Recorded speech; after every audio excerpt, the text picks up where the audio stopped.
Parfois, il ne faut pas avoir peur de couper. Tailler ces arbres et ces haies, c'est tout un art. Et en ce lundi après-midi, une trentaine de participants sont venus à Bonne-Étable pour recevoir des conseils lors d'un atelier organisé par le département et la Chambre d'agriculture. On a essayé de leur expliquer la nécessité de tailler les arbres, y compris quand c'est certaines tailles, comme notamment le recépage de végétaux de 2 ou 3 ans, était assez violent en termes de résultats, puisque ces arbres-là, on les recoupe à quelques centimètres du sol pour favoriser la formation de cépets, c'est-à-dire d'arbres qui vont démarrer à plusieurs branches dès la base. Ces participants ont déjà planté leurs arbres chez eux et ont reçu une subvention du département.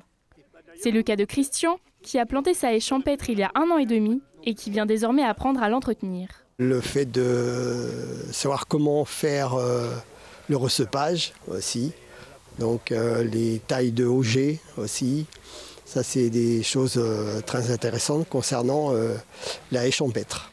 Un moment d'échange et de partage de connaissances entre professionnels et particuliers. Je suis sur une propriété où il y a beaucoup d'arbres fruitiers à tailler et puis j'ai plein de questions parce qu'il faut que je cherche les racines parce qu'il y a beaucoup de rejets. Alors comme la question a été posée, donc il y a beaucoup d'informations là-dessus parce que c'est vrai que les arbres on les laisse pousser comme ça, mais vierges. Mais des fois il faut aussi les maîtriser parce que sinon après on est débordé.